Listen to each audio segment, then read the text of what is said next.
on the search for the missing 2-year-old Rory Pope, who was last seen in this neighborhood just before noon on Wednesday.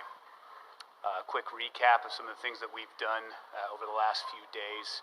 We've had an extensive search with law enforcement in just about every form that we have, using drones, canines, bicycles, motorcycles, and then of course a lot of foot traffic.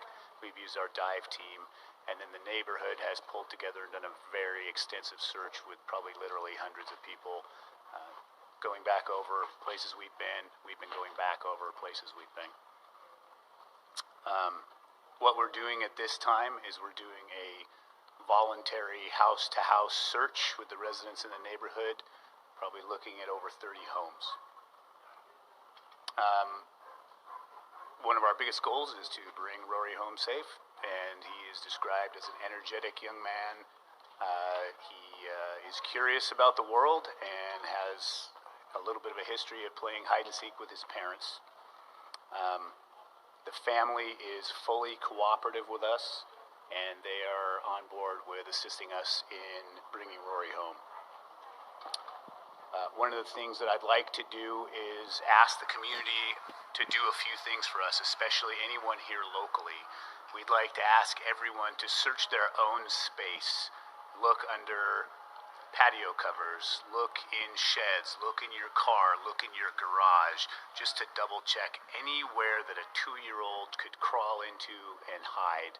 It's important that everyone goes over those areas and maybe go over them a second time.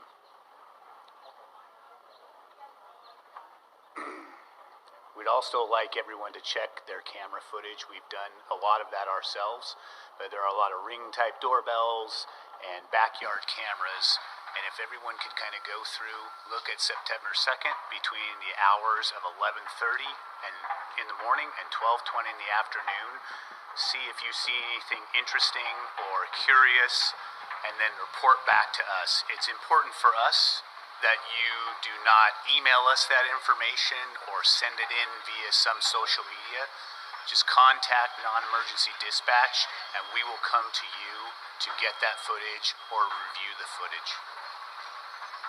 We'd also request that if you were in the area, maybe you don't live in the area, but you drove a delivery truck or a construction truck, and you saw anything that you think would be useful, to please call the non-emergency dispatch line, and we will follow up with you.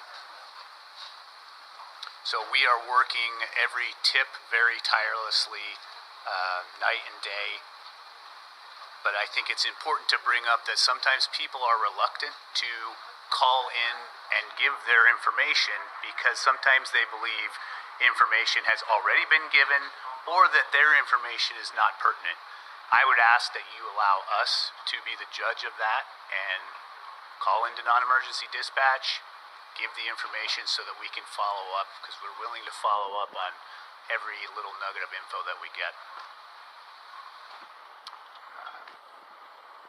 And I just want to make sure I make the point that you call non-emergency dispatch, do not call 911.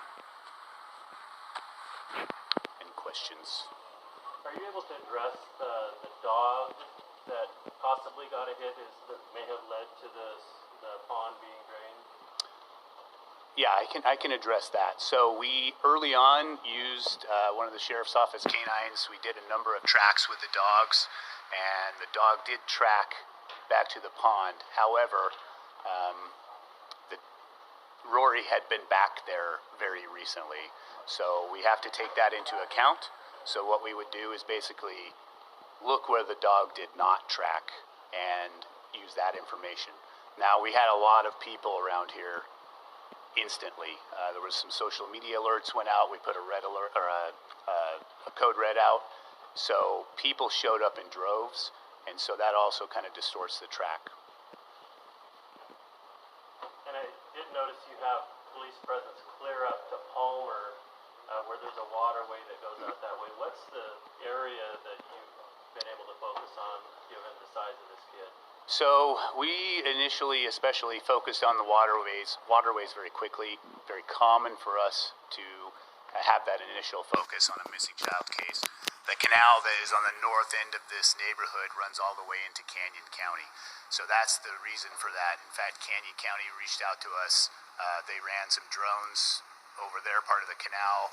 The Star Police Department has also been working their area of the canal. So we're just kind of covering all our bases because that's where the water flows to.